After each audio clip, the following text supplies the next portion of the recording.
reason that I like it so much is that I was never more proud of the cast in that episode.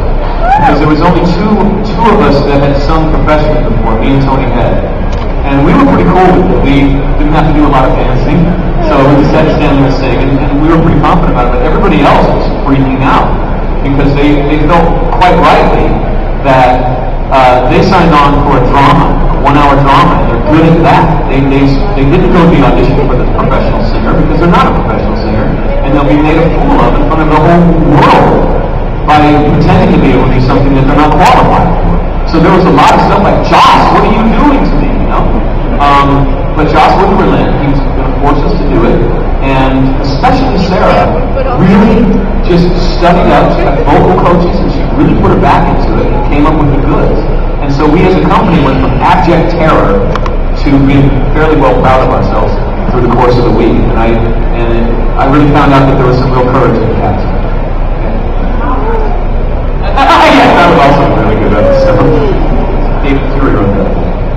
Hi, David. When I got out of bed at 6 o'clock in the morning on Friday to hear you on a radio program, I was thinking, I hope you can make this worth my while. When you said you're auditioning for Martin Scorsese, I thought that makes it worth my while. Can you tell us about that? And it is the project you wrote just before the HBO thing that he's writing. Yeah, and I thought the audition went really well because they asked me how tall I was afterwards, which is much better than a good job. But we're still waiting to see. But I actually think I gave a very good audition. I think I'll continue to be called in for other roles. And that role was a drunken wife beating. It's a role that I never take, except that I saw Martin Scorsese on the call sheet, and I thought, well, maybe for him I'll try to go there. Hey, bro. First off, I just have to impart to you if you didn't find out, Amber Benson was giddy as hell when she found out that she wrote a movie just to be able to kiss you in trance. She kept saying to everybody out there, so she's like, pretty cool lady.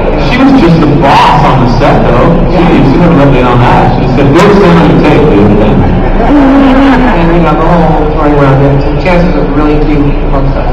Yeah, actually, I thought some of my stuff in that I liked a whole lot. I thought she was a really good director. She made me feel like I wasn't making mistakes all the time, so I kept doing weird things. Unfortunately, that's the right question. First off, great job as Milton Fun, aka Brainiac. So I mean, Buffy's for the cool fans and DC's for nerds, but no, thanks for cooling it up for us DC nerds. And then of course, you kind of went the other way when you did Lex Luthor on Superman Doomsday. Evil Lex Luthor I've ever seen just kills Mercy just like that. Boom! So obviously you are a DC fan, and you're not averse to it. So just 3 questions. One, how much of a DC fan are you, or before that or after the association with Brainiac? Second question, do you have a favorite small villain? So then last, go through a friendly question. Is there any character you'd like to see on Smallville?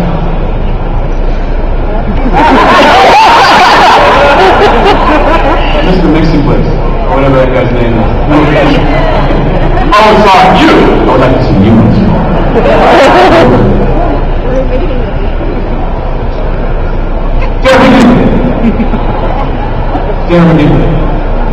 Terry. You would be great on Smallville. If I would like to see that, maybe on Smallville, that's true. But,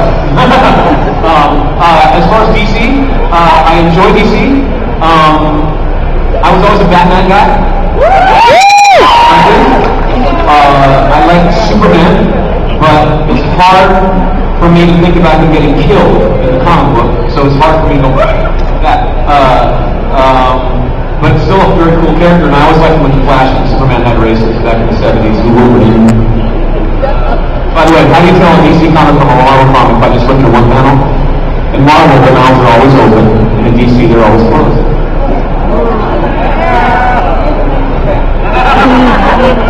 I'm a fan of all comics. They're like movies for cheap. Yeah. Right on that. Yeah. Hi, James.